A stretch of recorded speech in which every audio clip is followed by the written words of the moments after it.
बिस्मिल्लाहिर्रहमानिर्रहीम। अस्सलाम वालेकुम viewers, welcome back my new vlog. कैसे हैं आप सब लोग? आई होप बिल्कुल ठीक होंगे। न्यू और फ्रेश वीडियो के साथ आपके लिए हाजिर हुई हूँ और आज के व्लॉग में easy kitchen tips and tricks share करूँगी और होममेड केक बनाना भी सिखाऊंगी, उसकी रेसिपी आपके साथ शेयर करूँगी। तो वीडियो बहुत ही ज़्यादा इंटरेस्टिंग और यूज़फुल होने वाली है। आपने क्या करना है, फुल वीडियो को वॉच करना है ताकि आपसे कोई भी टिप्स मिस ना हो जाए। तो शुरू कर लेते हैं आज का व्लॉग। भिंडियाँ हम सबके घर में आती है और भिंडियों को काटना एक बहुत ज़्यादा टाइम वेस्ट होता है, बहुत टाइम लगता है भिंडियों को एक-एक करके काटने में। तो मैं आपसे ये इजी टिप्स शेयर कर रही हूँ कि इस तरह से आपने बहुत सारी भिंडियों को जितना आप चाहें 5 ले सकते हैं, 6 ले सकते हैं। मैंने इसको 12 ली थी और मैंने एक रबर बैंड लगा लिया था और इस तरह से मैंने इसको इकट्ठा करके और एक साथ में काटूँगी तो एक साथ सारी भिंडियाँ कट जाएँगी और ईज़िली हमारा टाइम भी कम लगेगा, टाइम वेस्ट नहीं होगा क्योंकि भिंडियों को बनाने में बहुत ज़्यादा टाइम लगता है। जब एक-एक करके हम काटते हैं तो इस तरह से रबर बैंड लगा के और कटिंग बोर्ड पे रख के आप काटेंगे तो ईज़िली एक साथ भिंडियाँ बहुत ज़्यादा कट जाएँगी और एक साथ काटने में बहुत ज़्यादा ईज़ी रहेगा और टाइम भी हमारा ज़्यादा खर्च नहीं होगा। तो कैसा लगा आपको ये आइडिया? आ जाते हैं दूसरे आइडिया की तरफ। इस तरह से ये थर्माकोल वाला एक बास्केट सी एक प्याला सा मुझे मिला था। ये जो पंखे आते हैं, जो इमरजेंसी पंखे आते हैं सोलर वाले, नए पंखे लेते हैं तो उसके अंदर इस तरह का ऑर्गेनाइज़र मुझे मिला था तो मैंने इसको फेंकने के बजाय इसको रख लिया। मैंने कहा ये मैं टोकरी बना लूँगी फ्रूट रखने की या कोई भी सब्ज़ी रखने की, मैं इसको अपने ऑर्गेनाइज़र के तौर पे यूज़ कर लूँगी। तो इसमें मैं अपने फ्रूट भी रख सकती हूँ और इसमें मैं अपनी जो टमाटर वग़ैरह है ये सब रखने का ऑर्गेनाइज़र बना लिया था। तो ये भी बहुत ज़बरदस्त सा आइडिया है। अब इस तरह की मैंने बास्केट ले ली थी और इस बास्केट में मैं अपने केले और जितने भी फ्रूट हैं वो इसके अंदर रख के और फ्रिज के ऊपर रख दूँगी ताकि इसमें हवा लगते रहे। और फ्रिज के अंदर ये केले बहुत जल्दी ख़राब हो जाते हैं। अगर आप बास्केट में करके फ्रिज के ऊपर या आप अपने इस किचन की स्लिप के ऊपर रखेंगी तो ये इतने ज़्यादा जल्दी ख़राब नहीं होंगे। फ्रिज में रखने से बहुत जल्दी ख़राब हो जाते हैं केले। तो ख़राब होने से बचाने के लिए आप इसको टोकरी में करके फ्रिज के ऊपर रख दें तो ये जल्दी ख़राब नहीं होंगे। और केले आएँ तो जल्द से जल्द उसको ख़त्म करने की कोशिश किया करें, जल्द से जल्द खा लिया करें, काले होने से पहले, ख़राब होने से पहले। तो इस तरह से आपकी मनी सेविंग भी हो जाएगी। अब ये आलू प्याज़ हैं, इनको भी मैं इस टोकरी में ऑर्गेनाइज़ करके रखूँगी। ये आलू प्याज़ रखने की टोकरी है, रैक है, स्टैंड है। तो ऊपर वाले हिस्से में मैंने आलू को रख दिया है और नीचे वाले हिस्से में मैं अपने प्याज को रखूँगी। इसके नीचे मैंने इस प्लास्टिक को बिछाया हुआ है। आप कोई भी कपड़ा या कागज़ ज़रूर बिछा के रखें ताकि प्याज के जो छिलके होते हैं वो किचन में ना गिरें और जिसकी वजह से किचन गंदा हो जाता है, हमें बार-बार झाड़ू लगानी पड़ती है। तो इसके नीचे कोई भी कपड़ा या प्लास्टिक बिछा के और इसकी टोकरी में मैंने प्याज और आलू को ऑर्गेनाइज़ करके रख लिया है। हमारे घर में मंथली ग्रॉसरी आती है, उसको फ़ौरन के फ़ौरन ऑर्गेनाइज़ करके रख दें तो ज़्यादा बेहतर होता है। इस तरह से एवरीडे आया था मेरे मंथली ग्रॉसरी में, तो मैं एवरीडे को इस तरह से काट के और इस तरह के जार में करके रख देती हूँ ताकि ईज़ी रहे चाय बनाने में, निकालने में, डालने में, कप में डालने में ईज़ी रहता है अगर मैं इस तरह के जार में करके रख देती हूँ। तो आधी मैं फ़िल करती हूँ और आधा मैं उठा के रख देती हूँ, फिर जब खाली होता है तो फिर दोबारा फ़िल करके रख देती हूँ। तो इस तरह से ईज़ी रहता है।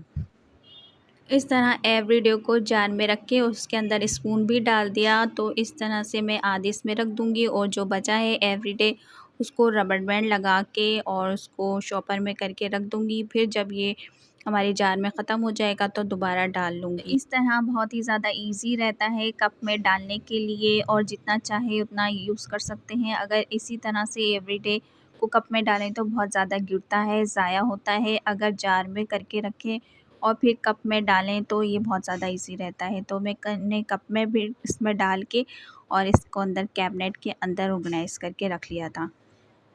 मंथली ग्रोसरी तो पहले ही आटा, चीनी, चावल और भी जो चीज़ें हैं वो पहले ही आ गई थी। उसके बाद ये कुछ चीज़ें मैं लेकर आई थी। इसमें शैम्पू था, सर्फ़ था, टूथपेस्ट था और रूम स्प्रे था और मस्टर्ड ऑयल इस्तेमाल करती हूँ मैं। मस्टर्ड ऑयल और घी इस तरह की कुछ लेकर आई थी ग्रोसरी, तो इस तरह से इसको भी ऑर्गेनाइज़ कर लूँगी। तो अब मैं आपके साथ शेयर करने वाली हूँ होममेड केक की रेसिपी, जो हम विदाउट ओवन बनाएंगे। केक बनाने के लिए इस तरह से मैंने ये बाउल ले लिया था। ये वही वाला केक का बाउल है जो हम बाज़ार से केक लेकर आते हैं। तो उसका मैंने ये कंटेनर संभाल के रख लिया था। तो उसको मैंने घी लगा लिया, और अगर बटर पेपर आपके पास नहीं है तो कोई भी कॉपी का कागज़ लेके और इसकी गोलाई के शेप में काट के वो इसके अंदर रख देंगे। तो मैंने अंदर की तरफ भी ऑयल लगा लिया, और इस जो मैंने पेपर रखा था इसके अंदर भी ऑयल लगा के रख लूँगी, ताकि हम जो भी इसमें केक बनाएं, केक का बैटर डालें तो इजीली आराम से निकल सके। तो और दूसरी तरफ मैंने पतीली को गरम करने के लिए रख दिया था। एक पतीली ली थी, उसके अंदर स्टैंड रखा था और इसको ढक के मीडियम आंच में रख दूँगी, ताकि ये प्री हीट हो जाए, अच्छी तरह से गरम हो जाए। पहले से गरम हुआ हुआ होगा तो हमारा केक बहुत अच्छे से बनेगा। अब मैंने एक जूसर जग ले लिया था। इसके अंदर अपनी तमाम चीज़ों को ब्लेंड करेंगे। एक अंडे से हम ये केक बनाएंगे। एक अंडे को मैंने तोड़ के इसके अंदर डाल लिया था, और 1 कप के जितना मैंने इसमें दूध डाला था, और आधा कप इसमें मैंने ऑयल डाला था। आधा कप के जितना ही इसमें मैं चीनी शामिल करूँगी। इस तरह का मेजरमेंट बहुत ही परफेक्ट है। 1 कप आपने दूध लेना है, आधा कप चीनी लेना है और आधा कप ऑयल लेना है और 1 अंडा लेना है। अब इन सारी चीज़ों को हम इसको ब्लेंड करेंगे अच्छी तरह, ताकि ये आपस में अच्छी तरह मिक्स हो जाए और अच्छा सा बैटर तैयार हो जाए। यहाँ तक आ गए हैं, वीडियो आपने यहाँ तक देख ली है और सब्सक्राइब अभी तक नहीं किया, जिन्होंने अभी तक सब्सक्राइब नहीं किया, जो भी मेरे चैनल पे नए हैं तो प्लीज़ सब्सक्राइब कर दिएगा, और वीडियो ज़रा भी पसंद आती है तो लाइक, शेयर और कमेंट्स करना मत भूलिएगा, और प्रेस द बेल आइकन, ताकि मेरे आने वाली वीडियो का नोटिफिकेशन आप तक पहुँच सके। तो इस तरह से सारा बैटर मैंने तैयार कर लिया था और एक बाउल में निकाल लिया था, और उसके ऊपर छन्नी रख ली थी। अब हम इसमें डालेंगे मैदा। मैंने 1 कप मैदा ले लिया था, उसको छान के डालेंगे मैदे को, और इसी में मैं 1 चम्मच की जितना कोको पाउडर डालूँगी। फिर मुझे कम लगेगा तो फिर मैं और डाल लूँगी, और आधे चमचे के करीब मैंने इसमें बेकिंग सोडा डाला है। अब इन तमाम चीज़ों को अच्छी तरह मिक्स करके और उसको छान के इस बैटर में शामिल करेंगे। अगर आपको चॉकलेटी टच देना है, चॉकलेटी केक बनाना है, तो इसमें कोको पाउडर शामिल कर सकते हैं। अगर आपने कोको पाउडर वाला नहीं बनाना, ब्राउन वाला नहीं बनाना, चॉकलेट वाला नहीं बनाना, तो आप इसमें कोको पाउडर को स्किप भी कर सकते हैं। तो मैंने इस तरह से तमाम चीज़ों को मिक्स करके इसमें छान के अच्छी तरह बैटर में डाल लिया था। अब बैटर में डाल के जो वो वाला बैटर था और ये जो हमने मैदा डाला है, इन सब को अच्छी तरह से मिक्स करेंगे। इस तरह से मैंने ये जो अंडा फेंटने वाला होता है ये ले लिया था। अगर आपके पास मशीन हो तो मशीन से आप भी मिक्स कर सकते हैं। तो इस तरह से हैंड बीटर से मैंने अच्छी तरह से मिक्स कर लिया। बिल्कुल हल्के हाथ से मिक्स करना है, एक ही शेप में मिक्स करना है, एक गोलाई में, एक ही राउंड में इधर-उधर नहीं करना है, एक ही शेप रखना है। तो इसको बिल्कुल हल्के हाथ से मिक्स करेंगे। अच्छी तरह से मिक्स हो गया, अच्छी तरह से इसका बैटर बन गया। तो मुझे कोको पाउडर थोड़ा कम लग रहा था, तो मैंने 1 चम्मच कोको पाउडर और डाल दिया, ताकि चॉकलेटी केक बन के तैयार हो। उसको भी अच्छी तरह से मिक्स कर लूँगी, ताकि यकजान हो जाए सारा बैटर। अब जिस कंटेनर में हमने केक बनाना है, जिसको हमने ऑयल लगा के और बटर पेपर लगा के तैयार करके पहले से रख दिया था, इसमें अपना ये तमाम बैटर इसमें डालेंगे अच्छी तरह से, और इसको बिल्कुल सेट करके फिर जो हमने पतीला रखा था, पतीले के अंदर जो स्टैंड रखा था उसको प्री हीट करने के लिए रख दिया था। ये तमाम बैटर और इसको ढक के हम पतीले के अंदर रखेंगे, तो ये विदाउट ओवन बन के तैयार होगा। आपके पास कोई भी बाउल हो, कोई भी कंटेनर हो, उसमें इजीली आप बना सकते हैं। तो मैंने इसके अंदर सारा बैटर डाल के अच्छी तरह से इसको थपथपाएँगे, ताकि अच्छी तरह से ये सेट हो जाए। फिर इसको ढक के अपने पतीले में रखेंगे, जो हमने पहले से प्री हीट करने के लिए रख दिया था।